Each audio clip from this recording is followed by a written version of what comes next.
The presenters are not financial advisors, and the opinions presented should not be construed as financial advice. Trading cryptocurrency carries a high level of risk and may not be suitable for all investors. Before deciding to invest in cryptocurrency, you should carefully consider your investment objectives, level of experience, and risk appetite. You should be aware of all the risks associated with cryptocurrency trading and seek advice from an independent financial advisor if you have any doubts. Past performance is not indicative of future results. Well. Ben, how are you? I'm great. How are you? Oh, I am doing amazing. I just can't believe. When was the last time I saw you? It was like a really long time. When have you been looking?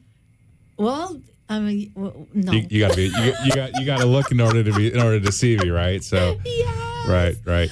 Okay, so today's Sunday. You're listening to what was 10x Crypto Traders. And Would you like to start with the update, Ben? Well, I think it's really important to acknowledge, I'd say, the holiday. I mean, Absolutely. It's Easter Sunday today. Right. I mean, happy Easter Sunday, everyone. A large portion of the population this weekend, the entire weekend, Yes. from Friday all the way till Sunday, are celebrating some of the most holiest of days of the year. So blessings to everybody that's out there, first of all. Blessings. And a little bit of gratitude. I'm really grateful that we've been able to set this up. And now for anybody that's listening now, right, Angie and I are now teaming up for the crypto hour, and then at times her brain flow hour as well. And they're going to be listening to what? The number one? Well, okay, so let's go. So we don't have a name just yet, right? Which is okay. And this is what you call imperfect We're action. still brainstorming. Right. So imperfect action means you do it and don't worry about that as perfect. Exactly. You do it now and then you figure it later. Right. So we don't exactly have a name, but we're aiming towards the number one South Florida crypto radio show. And the only one. So obviously it defaults to number one, right? So, in the spirit of imperfect action, and first of all, let me say across the board, I don't claim to be an expert on crypto. Absolutely. Neither do I. I don't think that it's possible to learn enough to be the expert to then just, know everything, to then go on a radio show. But it speaks to the point of, like, I think somebody in the hallway asked me, I don't know how you get on the radio and do it. I'm like, it's a right? Yes. It's a commitment. Like we're committed to certain things, certain ways of thinking, certain ways of excelling in the world. And, you and I have talked about mindset and things like that, right? All the time. I think mindset without action, without embracing the moment, is kind of like mental circular kind of pattern going on where you don't ever break out of it because for me, and not all opportunities just fall on your lap. Like, oh my God, look at that, right? You have to kind of dig a little bit. You have to take a problem that shows up and look at it in different ways and say, how is God presenting me an opportunity right now? And then start working at it. Absolutely. And it may not turn out exactly the way you expect because I don't know what I expect. I thought maybe I would do this show without you. Oh, so you were talking so we're talking about the radio. I'm like, where are you going with this? I'm like, okay, Ben, and let me listen to you more because I'm a good listener. And listen. General. Oh, so you're talking about the radio show. That's an example. Okay, perfect. Okay, so move right along. Go ahead. Where was I? The part where about the radio, the opportunity about the radio. Right. So, I'm extremely grateful to be here with you, the great Angie Tabio, and sharing this time and sharing this space. And again, it's about being able to recognize and seize opportunities. Like David, our friend, who was our predecessor for the show for 10x Crypto. Some of you, if you've never listened before, that's who was doing this hour before us. I would come on and share some time with him. And it was really, really good. It was great because you came in as a guest many times to help him host. Vineet came in many times to host, and it was fun. And it was a lot of fun, and it still is a lot of fun because it's still in the same circle. It's still in the same different name, but the community is still the same. It hasn't changed. Well, so the example is like the opportunity never looks quite perfect, right? So you have to kind of look at it in a different lens, which is where mindset comes in, where you can recognize, there might be something there, rather than like, it's a problem and like not do anything about it. So David, God bless him, has moved on to be the chief operating officer of a company that we're fond of, which incredible EasyBot, right? Yes. That's our new bot that we're going to be playing with. Yes. And we're in the other show. He started talking about it towards the end of his time. Yes, he did. And then, as a matter of fact, we put the replay last Sunday. Right. So he's gotten very, very involved and deeply busy with EasyBot because it's a company launch. It's a software launch. And personally, we have a couple software companies of our own that nothing ever goes perfect with a startup or a company or a software launch. So he's completely entrenched. And the radio station was playing some replays, and I was like, and I've been in sales since 2014, and I've done over the phone sales, in person, in the home. I've done a lot of stuff, and mostly the stuff that I did over the phone, I would have a customer from time to time always tell me, you have a radio voice. You should be on the radio.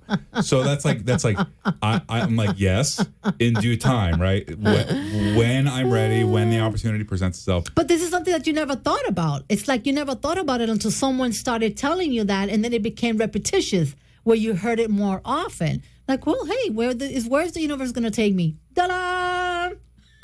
I don't know if that's exactly how I would frame it, but I know what you're saying.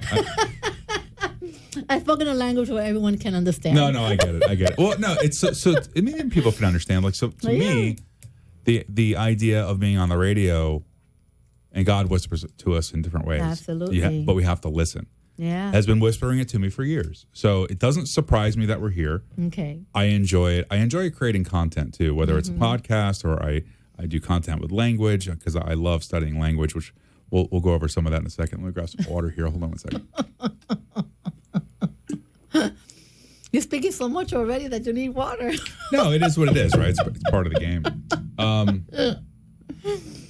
But yeah, so and going back to the original point, like, I'm no expert about radio shows. I'm no expert about crypto, but I know that the opportunity presented itself, but we have to step into it and embrace it. And what this show is all about is education and giving information. So we're not experts, but I want to educate people, because this is an industry that people need to be educated about, because it is crypto. Yeah, crypto, exactly. It's here. It's here to stay. So to you, what does crypto represent? What does it offer to us? I'll tell you this much: it's changing the world. All the banks industries are doing it when they didn't want to do it. People who were the nayers, that's a hoax, are now looking into it, and guess what? They're doing it. I went to a restaurant and says you can pay by Bitcoin. That's another sign. NFL players and NBAs are getting paid by Bitcoin. So what does that tell you? It's funny. What does that tell you, Ben? That's the trend. Exactly. Yeah. So who wouldn't get on the wagon? Do as we say, not as we do. Exactly. Right. I heard, and I like listening to Coach JV. I was listening to him on the way in. Who is Coach JV, by the way? Just a crypto coach and mindset coach that I He's amazing, by the way. He is great, isn't he? OMG. And if you're gonna, and to everybody out there, if you're gonna listen to people about crypto, the way that you can discern who not to listen to, let's start with that. Yes. It's someone that's telling you to buy a certain coin, or they're really excited about this, and they say put your money over here. People that do that, really, as a beginning step, probably your red flag should be going off. If they're trying to push you into any one particular direction. Absolutely, I agree. People that encourage you to do your own research, and I'm saying do not listen to anything we're saying. I'm probably going to be wrong with some of the stuff. Details might be off. But do your research. Right, absolutely. Follow up, do your research, confirm all of it yourself. Like, he was saying today and he showed some articles on the screen, because he does a YouTube where he shares the screen and things like that. And we'll show some of this later, or at least talk about it anyway. Yeah, talk about it. Because we're on the radio, not video right now, right? Which I love doing video too. The stimulus money throughout the pandemic, right? Only 17% of it went to the population. Are you kidding me? Nope. 83% of it 17% went to the population. So where's the other percentage? Institutions.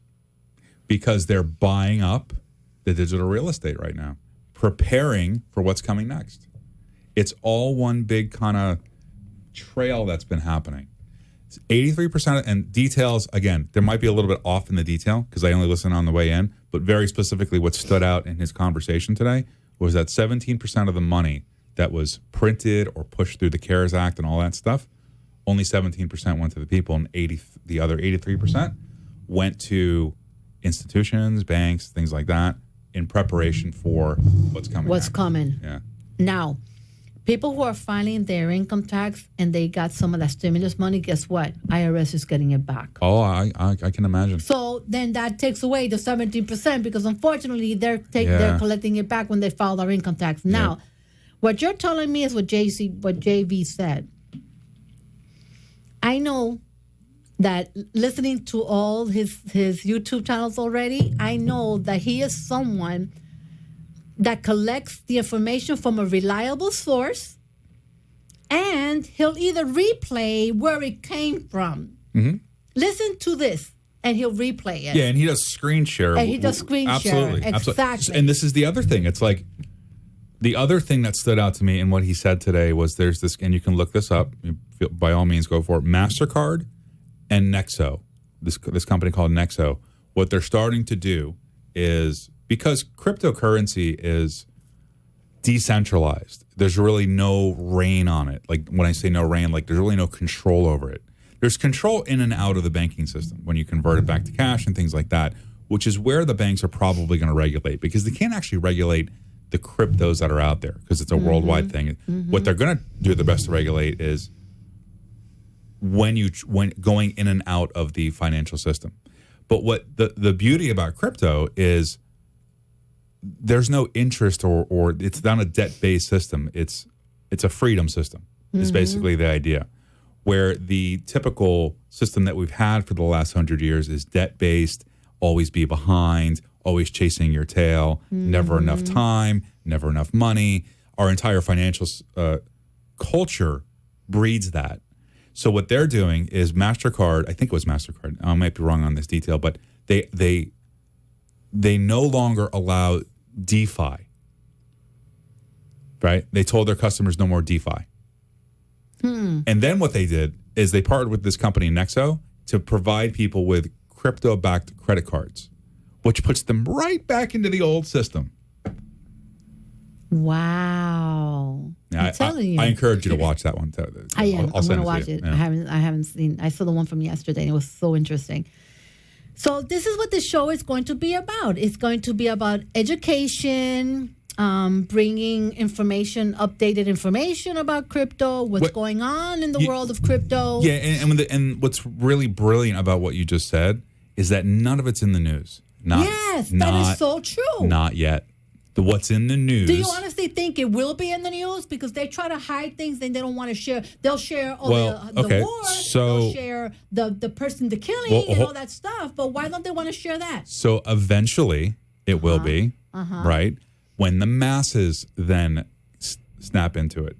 Exactly, because right now they're just speaking to the millionaires. Well, as an example. Billionaires and millionaires. As an example, let's talk a little conspiracy theory. Just a little bit, right? Conspiracy theory, okay. Right before the 2020 election, this thing about the Hunter laptop thing came out, right? And it was buried, called a conspiracy theory. It's garbage, all that stuff. Okay. Now it's not. But 2 years later it took, and it's in the news. So eventually, yes, this will all be in the news. But you can see banks that some of the smaller banks are now starting to offer it to their clients. Well, perfect example of what you're saying. Chase, JP Morgan. They were the ones calling it a scam. Yeah, they were calling it a scam and firing the employees that were into crypto. Yep. And once the owner got to realize what's going on, it was like, whoa. They built their own coin. Yep. Built their own coin. And here, now they're investing it to their employees. Yeah. Or offering it to employees, or investing, employing, I don't know. What do you want to call it? Yeah, I mean, so this is some other stuff that I got from, Coach JV. Some of the American Bank, their locally owned community bank headquartered out of Allentown, Pennsylvania. They may now have access to cryptocurrencies, Bitcoin and Ethereum via the new crypto trading offering provided by the bank. Lehigh Valley Focus Bank, dating back over 25 years. They're starting to offer it. There's a number and of the list goes on. And JP Morgan's right here too. Yeah, Morgan Stanley, JP. I remember. I heard that like a month ago. Bank of Mellon, New York. They're all starting to kind of drip it. Of course. And what they were doing before that was allowing their employees to get into it, and they've been offering crypto to their wealthy clients since 2021, if not a little bit sooner. So they've been doing it, but the wealthy are getting wealthier, while everybody else is focused on things like, what are we focused on? Oh yeah, the Chris Rock and the slap that Will Smith gave him. Let's look at the war and the Kim Kardashian with Kanye West and all that. Oh, and the war that's going in. And I mean that but everything else. That's the game right there. Woof. BlackRock and Vanguard. They're pushing. Oh yes, Vanguard. Yep, Vanguard. OMG. So wait, so I'm here. We're in the studio, and I mean I've seen mouses before and all that stuff, but you have like a weird little mouse there. It looks like a little spaceship. Like what is that, Ben? It looks like a spaceship. So it's just the first time I've seen a mouse like that. It's just ergonomic. You can lay your hand on it. You want to lay your hand on it? See how comfortable that is? Because when I was working in a call center, and this is part of the deal with working, say, like a job for somebody. I don't really do that anymore. I'm more on the job, the free spirit entrepreneurial side. And we'll talk more about that too, right? Like that. We'll do a little intro and background for me because not everybody knows about me. Or, why don't they know about me right now? Well, we are. In the second half, we are going to go into it because we have to share with them. So when I was working sales, that was down here. And by the way, I grew up in South Florida. I'm a local guy, you're right? A local boy. I worked for AT&T Bell South as a technician from 99 to 2000. Right before I left in 2011. I apologize. So about 12 years. Yeah, get your ears straight. Will you? Right. My ears, I can't straighten. 2010. Yeah. Okay. So I left the phone company in 2011, and then there was more detail about in between what happened after that. But when I ended up in sales, and then you sit in a call center and you take phone calls and you're working with people that you're trying to get money out of and things like that. It can be stressful. It can be like really yeah, right. It can be stressful, right? So what I noticed, and this was my last sales job when I left in 2018, is that when I was working trying to make money, which is what we all try to do, they had these little standard mices. Mouse. Is it it's a mouse. Is it computer mice? No, it's a mouse. Is it mouse? What's a plural of a computer mouse? Is it a mice? No, it's a mouse. It's a mouse. Mouses, it's right? Still a mouse. It's still mouses. Mouses. There you go. What I noticed is that I was allowing my body and my mind to not pay attention to what was happening with my hand, and I had a standard mouse like everybody uses, the ones that you hold with 2 fingers and things like that, right? So what I noticed is that right here, I started to get really sore. Not the carpal tunnel, because the carpal tunnel is normally on the wrist. It seemed like it, right? But like right here, it was because I was squeezing the mouse too hard during the middle of the phone call, and like my whole arm would be. So you couldn't handle your strength, Ben, is what you're trying to tell me. You see what happens? No, that's just your interpretation. That's not exactly what I said. What I said is that I noticed that my hand. You're asking about my mouse, all right? Yes. So what I noticed is that my hand would get really sore. So I'm like, let me see if I can find a solution. Viola. There's always a solution to every problem. Typically, don't linger. So that's what this is. So cool. Yeah, really pretty cool. It looks like for those that are trying to visualize what it looks like. No, so once we have our website up, right, we'll take a picture of it. Ben's mouse. Take a picture and share it with the listeners. But it looks like a little spaceship. I think it's very much weird. It's very similar to a pilot type of joystick kind of thing, because a pilot has the buttons here. Left click. That's true. Left click and right click. Other than that, I don't really use it. And well, he gave you a better visual, guys. Well, and I don't have to move it that much. I can move the entire. For those of you who have a pilot, you probably know. But for those that don't, they don't even know. So Angie, with these 2 little fingers here, okay, I can move it all the way around the screen just like that. So very easy to use. So and it's only $12 on Amazon. Which, really? That's a real solution. That's abundance right there. Oh God, Amazon making all the money. I tell you. That's right. Closing all those little stores. Yeah. That's sad. Pier 1 is one of them, by the way. That's right. Went out of business. Mm-hmm. So let's talk a little bit of who we are, Ben. I know, well, it hasn't been half an hour. How long has it been already? When did we start? Oh, so no, not yet. You can go ahead. Let's start with you. Start with me what? Introduce yourself to the audience. So listen, because they've heard you before, Some have. I'm sure some have, some haven't. Shared some of your experience. I have a little bit, but let's pretend like I haven't, right? Okay, let's pretend. Then your listeners. We can Go pretend, ahead. right? Introduce yourself. I like to pretend sometimes. So my name's Benjamin Chatson. Basically, I grew up in South Florida. Not to be confused with Benjamin Jackson. No, so the way you spell it is like chat soon, right? One of the O's is silent. Yeah. Pick whichever one you want. It's pronounced chat soon with a double O. Yeah, like we'll chat soon. Like a saloon. Like let's chat soon. Oh, okay. That's basically it. Oh, okay. Right? Okay. Grew up in South Florida. Mm-hmm. I'm a local guy. High school, college down here in Broward. Out of college, as I was saying, I worked for AT&T Bell South until 2011. I learned a lot about communications lines. I became an expert troubleshooter, which that skill of troubleshooting has translated into everything else I've done afterwards. After I started getting into personal development around 2008, 2009. And you know what that can be like when you start getting into it, right? Like, whoa, you mean. And then you want more. And then you want more. No, it's like you go, and this is what happens. Hold on, let me get some water here. Notice, guys, I have not taken a sip. Soon I will. You were drinking before the show, so I got you. Oh man, Ben. So what I came to learn, which I was not aware of, my awareness was such a level that I just had no idea that it was possible to earn a living besides a job. Mm-hmm. I was taught and raised, like everyone and you else. Might say indoctrinated, into realize, or into go to college, get a job, stay there for 30 years, and then retire. What about the part that get married? That's in there somewhere. Okay. Yeah, it wasn't. They teach you that. Well, they say you have to get married. That wasn't really taught to me so much. I was more taught get divorced. That's how my family worked out. That's more what I was taught. Okay, moving right along. We're moving right along. So I moved into personal development around 2008, 2009. I pushed myself to the brink of explosion with debt and mortgages and things like that. I bought a house in 2005. You know what happened in 2007, 2008? Yeah, 2008 and 9. Yeah, the mortgage crash. Yeah. I got caught up in all that. I got caught up in a bunch of credit card debt, and I just, for the next few years until I left AT&T, let everything go. And it was like almost like a spiritual awakening, and almost the freedom of not worrying about.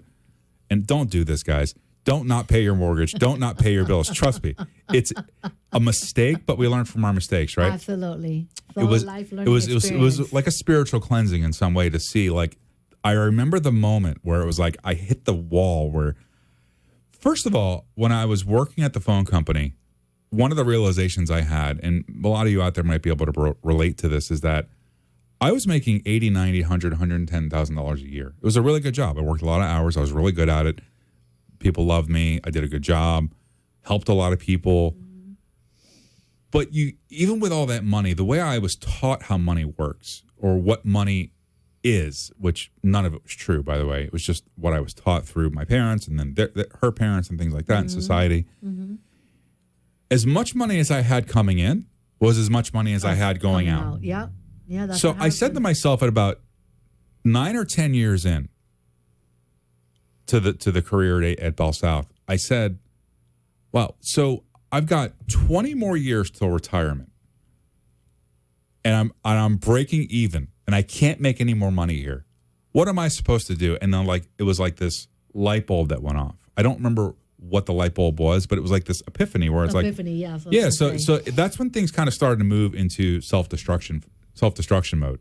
Mm-hmm. No lie, I got fired from AT&T. It's not like I left there voluntarily. Oh, really? Unconsciously, voluntarily. Let's put it that way. Okay. I take responsibility for the whole thing, 100%. But it was the best thing that ever happened because it forced me to become someone new. Yes, that's what happens to a lot of people. But that's God watching over. Yes, no matter what happens, God is over. And I didn't know that. I didn't know this back then. I've in the last few years, I've come to realize that I've always been guided. I've always been supported. It's always there. So in that experience, it pushed me into learning more about myself, getting into more personal development. For a couple of years, I bounced around trying different things, a couple startups, tried some stuff on my own, looking for love in all the wrong places, all that stuff, right? Hey, that's a song. It is a song. Love in all the wrong places. Exactly, right. I'm sorry, go ahead. No, you're good. You're good. Feel free to do it again. Right. So, after a couple of years of bouncing around and realizing that, okay, or I didn't work. I lived off money that I had left over from like pension and 401k. So again, guys, don't do that. Don't do that. Yes, but it was part of my journey. That. It was part of my journey. Part of your journey, exactly. So I found myself, that's when I got into sales, was 2014. And I got to tell you, like with all the spiritual and awareness and personal development work, none of it was compared to like when I got into sales. My first sales mentor, he's like, he understood kind of the journey that I had, but we'd only become friends in like 2013. Mm-hmm. And he's like, sales is the most spiritual practice you can keep. And I didn't get what he meant at the time. But over the next few years, it really started to become apparent to me because I started to see where I got stuck trying to get money out of people. Mm-hmm. And just trying to make money, right? Okay. So it was this continuous evolution. What can I do better? What did I do wrong? Without the beat up and the self-judgment, like how can I improve? How can I serve is where I eventually got to. Absolutely. So I got to a place where it was like clear in my commitment about how I approach sales, unshakable. But then I started to learn about where other people would stop when it came to money. Okay, you have to hold your thought. No. I saw.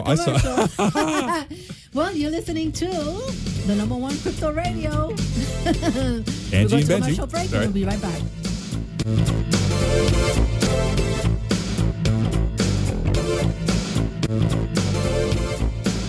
I guess we're back. That was perfect. Short. We need to start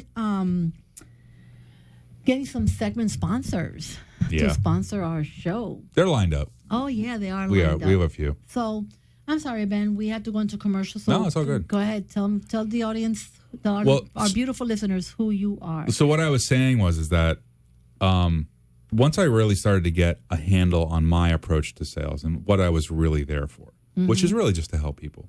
It's really, money, when you are in service to other people's needs, isn't it beautiful? And you're just helping, money's a byproduct. Exactly. When you're aiming for money, you lose it. Yes, because it's like trying to hit the bullseye on the dartboard. Exactly.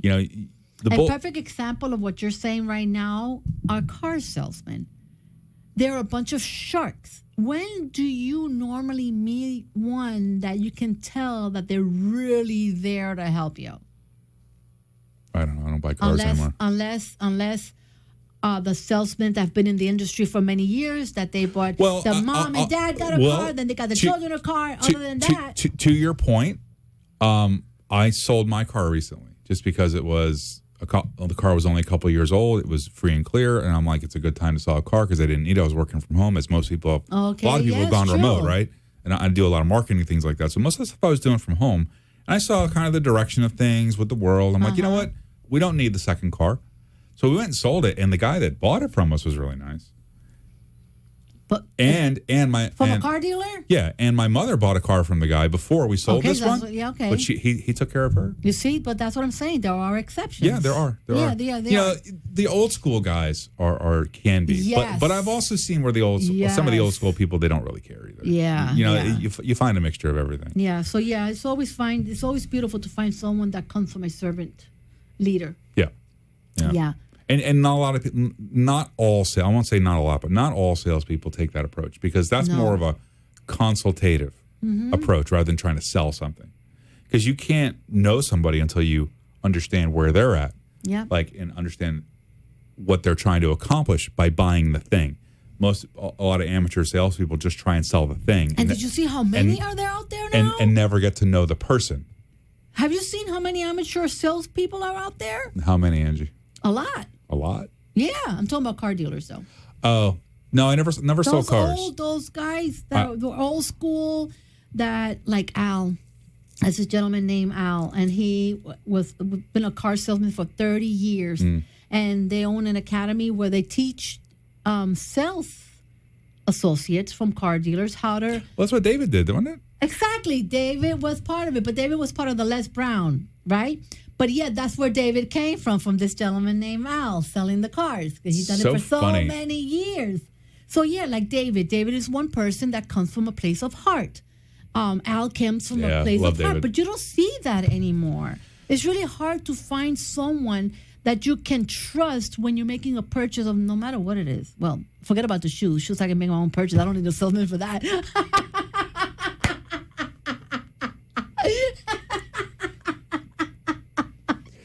A woman, even for men, you can go into a shoe store. Folks, as you can see, Angie completely entertains herself. And I love that about her. Isn't that the truth? It is. I don't need a salesman to sell me a shoe. I look at a shoe, I like it, I buy it. Right. So we don't need a salesman. That's more of an associate, Not like right? Before, back in the 80s, you literally had a salesperson.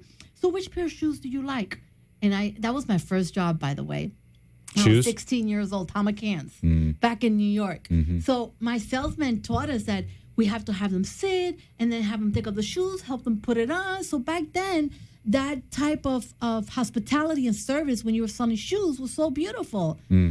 All that, the personal touch is out the door, service is out the door, but there are several industries that still, even some of them that provide service, are lacking the personal touch.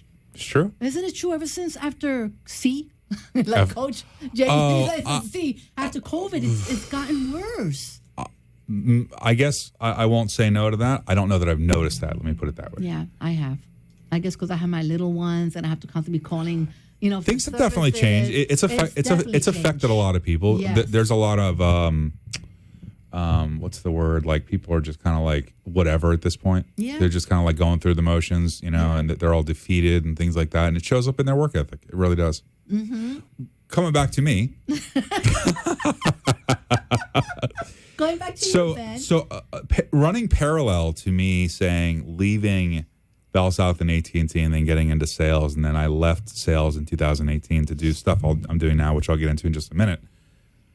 Running along parallel with that, I also got into coaching.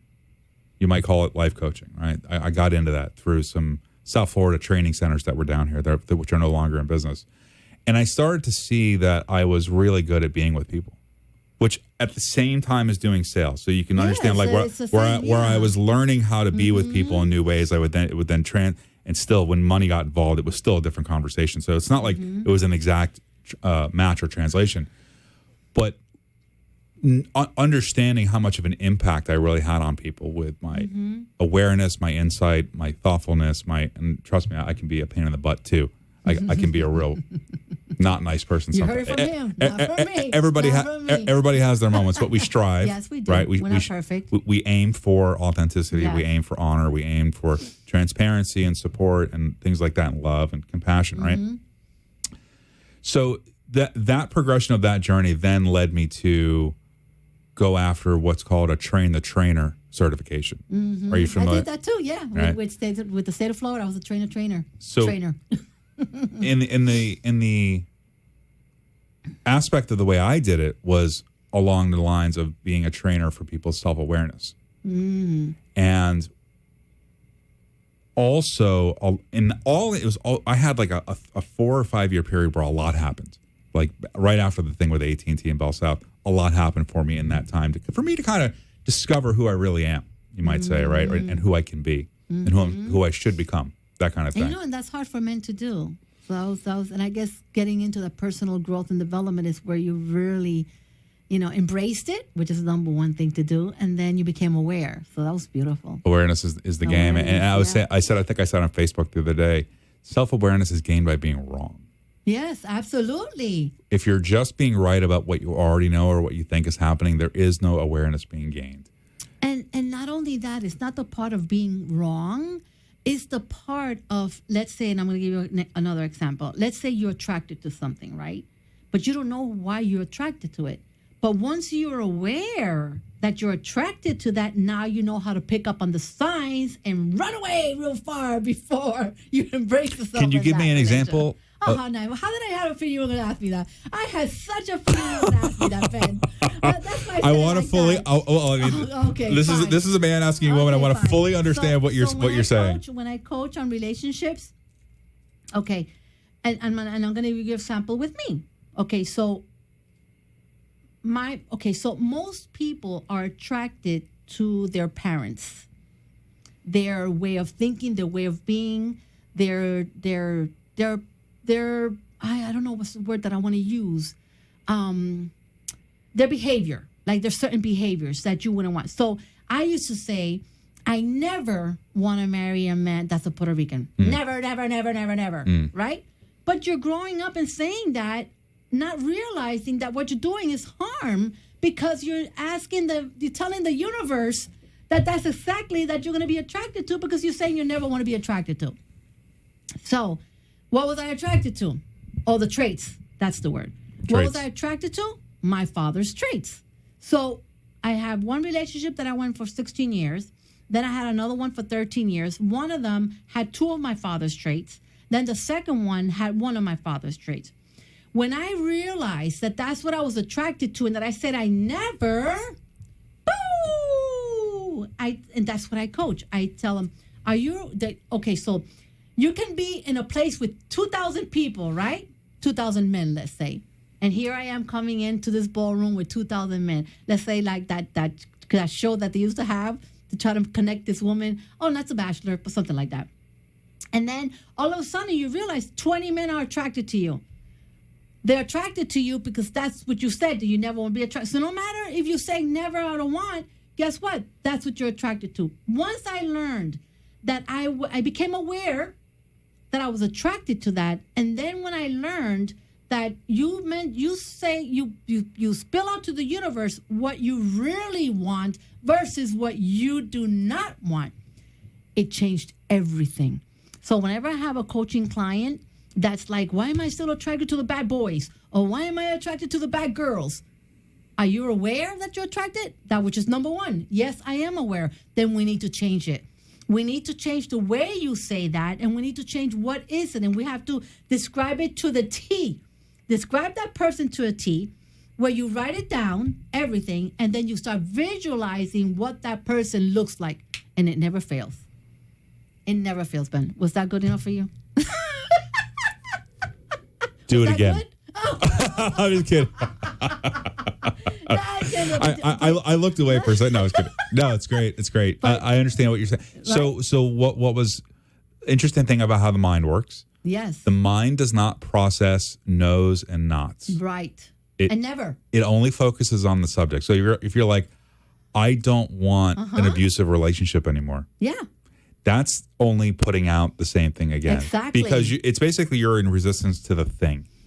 So we have to embrace the thing, acknowledge it, so that it then washes over us and we can clear out a clean space. Exactly. And it's very difficult for a lot of people to clarify what they want based on what they don't want. Right. I want a better job. Well, better than what? Okay, exactly. How do you describe that? How do you describe that better? I want a better relationship. Well, what's that look better? like? What does that look like? So when you say things like, I don't want an abusive relationship, well, you got that in one hand, right? If you say I don't want an abusive relationship or a manipulative relationship, like you're focusing on the abuse and manipulation part. But you can use that and leverage it. I love the word leverage. You can say, if you have that in your left hand, you're like, okay, so in this hand I've got manipulative and abusive. So if I don't want that anymore, which I'm clear I don't want that. Exactly. I have to take the next step and then clarify what I do want. Now I got my other hand holding up over here. Well, that's being aware. That's aware. So then what kind of relationship do I want? Exactly. I want a loving, a supportive, caring, loyal, respectful relationship. And that's why you have intimate, passionate. Exactly. That's why you have when to you write start it down. putting it out, clarifying, as you said, to the universe can then respond differently. Yes. I think that's what you absolutely. Yeah, absolutely. Yeah. Yeah, it's a great point. So point. what you put out to the universe, it's what it will receive and send it right back to you. So back to me. Ben, why do I feel that this show is about you? Let's go. But you made it. You pushed me up into it, so here we go, right? You did, right? You're like, you're doing that. You're doing the crypto hour. I'm like, oh, okay. All right. So in that journey of sales and coaching and then becoming a trainer, I've designed trainings for like curriculums for other people and things like that, and delivered trainings in front of people. Like I did a training for, this was in 2016, right coincided with, parallel with, I had my 6-month trainer certification was 2016 from January to June. And in that 6 month, I also worked with a school that's actually here in South Florida. It's called My Life, My Power. I'm probably not familiar, but it's for at-risk youth. And it's a friend of mine. His name is Daniel Puder, Puder. If you Google that or YouTube, I mean, all kinds of stuff will come up about his school, but he was also a wrestler and an MMA fighter. And he was on the WWF, and he was on TV. And he must know The Rock. He knows everybody. Let's just put it that way. He's got an extensive network. But talking about The Rock, you know that he lived in my same building. Dwayne Johnson. Yes, Dwayne Johnson. Mr. University of Miami, right? Right in the hammocks. Yeah. He lived in the hammocks there for a little while. Where's the hammocks at? The hammocks is in Miami. Kendall. Yeah, right. Okay. Yeah, it's by Kendall, but that little area is called the hammocks. And he lived in the same building I lived, so I got to have the pleasure of seeing him. Did you meet him? Yeah. A couple of times. And he's changed over the years. When he was still going to UM. He's really changed over the years. Back then he was playing. He was going to the University of Miami. He played football, right? And he played football for them. That was during the time that I met him. That's great. So I met him right before. You used to be a big fan of his. He became The Rock. Yeah, he used to be when he was wrestling. Yeah. He had a personality that was just he does. And he still does. Electric, right? Yeah, he still does. Okay, so let's go back to you. You want to go back to me? You sure? Okay, go ahead. So I helped Daniel create some of the beginning parts of his curriculum. Fast forward for him and I don't work so much together anymore, but he's got 6 or 7 schools down here now. Oh, that's awesome. From Miami all the way up to I think north of Palm Beach, maybe even in northern Florida. So I helped him get in, we were at Nova Southeastern University. We did a class there. I got some videos on that where we did a lot of cool stuff, playing with the curriculum and designing it, right? So I've designed curriculums for different programs. I like the background work, even though I can be up front doing things like this, right? Mm-hmm. I like in the background making other people better or supporting them to be better. What do you need? You need a cup of coffee? I got you, right? Okay. I enjoy that.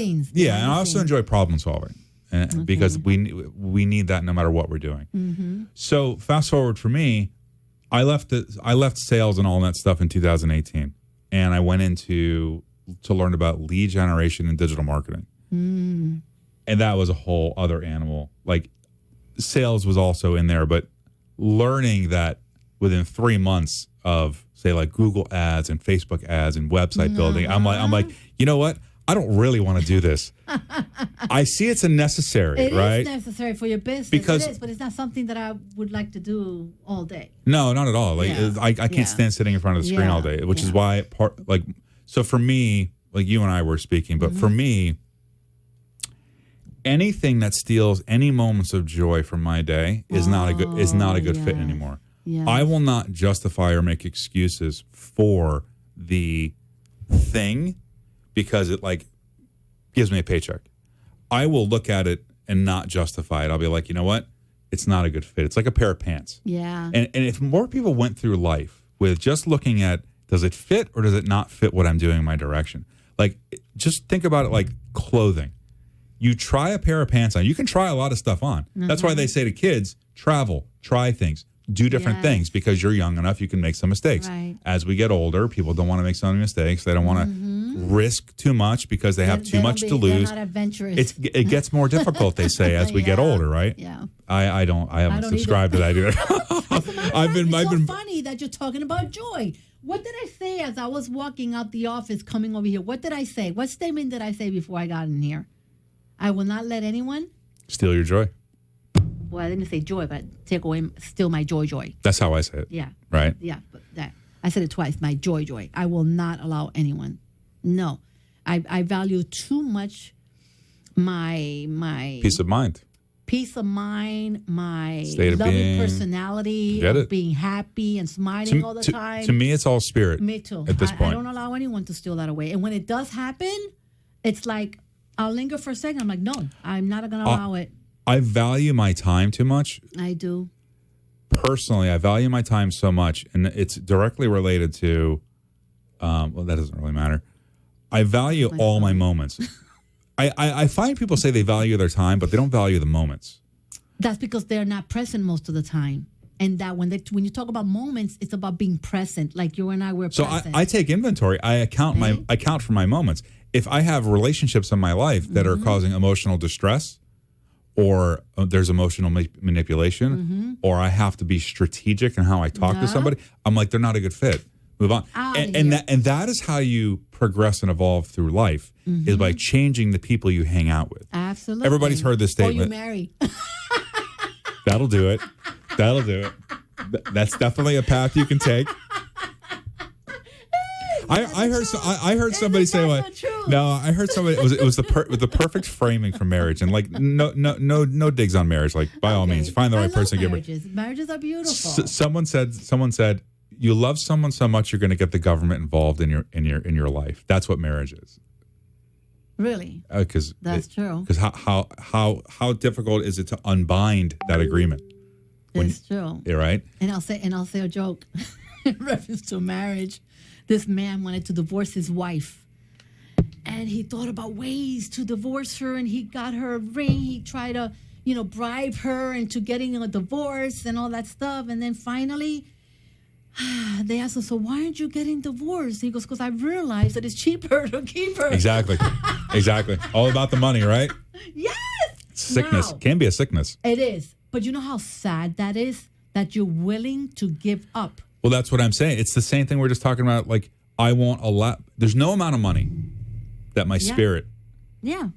I will trade my spirit. There's no amount of money. Give that up. Right. Well, because of the inconvenience. It's a lack of the money. To me, it's a lack of self-awareness. Because if you're aware of self, if you're aware of spirit, it will tell you where you should be pointed at. Yeah. There's so many miserable people in the world, Ben. Well, I mean, I don't hang out with them. Even money. They don't have all the money in the world. Will not buy them happiness. And there's a lot of people like that. Yeah. And I'm glad it's not me. I'm happy with just a dime in the bank. Talking about money. Hey, crypto. Well, I'm almost done. Almost done with me, right? Okay, this is the intro hour, right? Everybody's getting to know one another. Everybody's getting to know you and me. Like, so coming back to almost present. With digital marketing and marketing in general is very necessary for businesses, for individuals, for entrepreneurs. I always evolve my situation. I take the best parts that I've discovered and leave the rest. And I learned in digital marketing, like, it's necessary. But there's also this thing with digital marketing in the industry where, we've had this discussion before. Mm-hmm.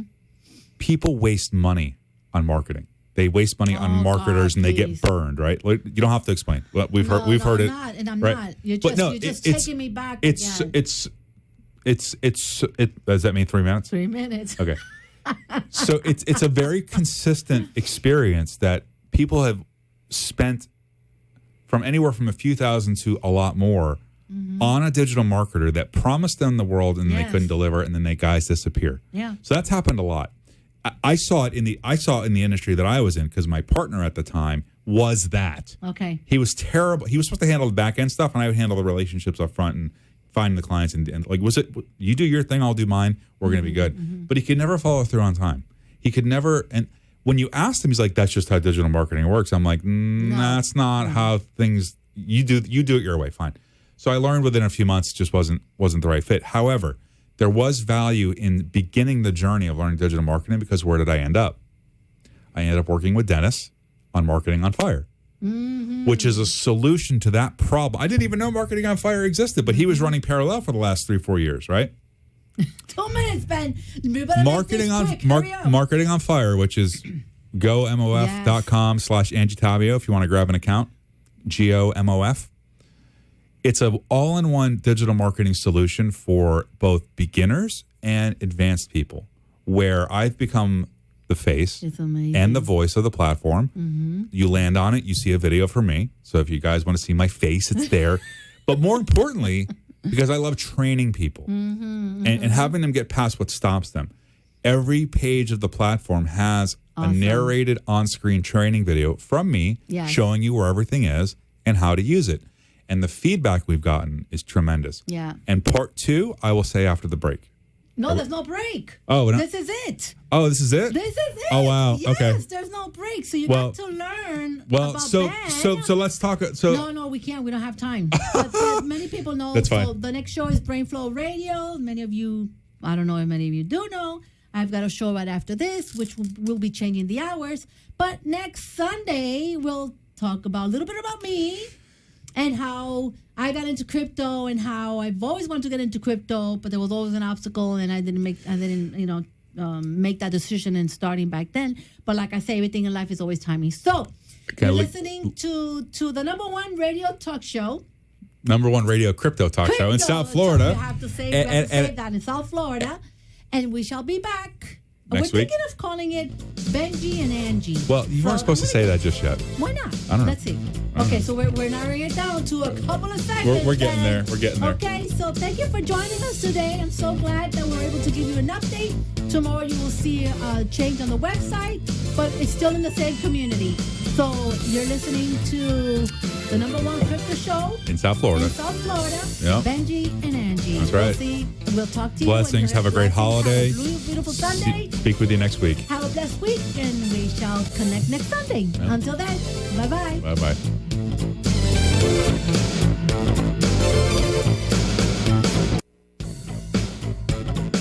Thank you for listening to 10X Crypto Traders.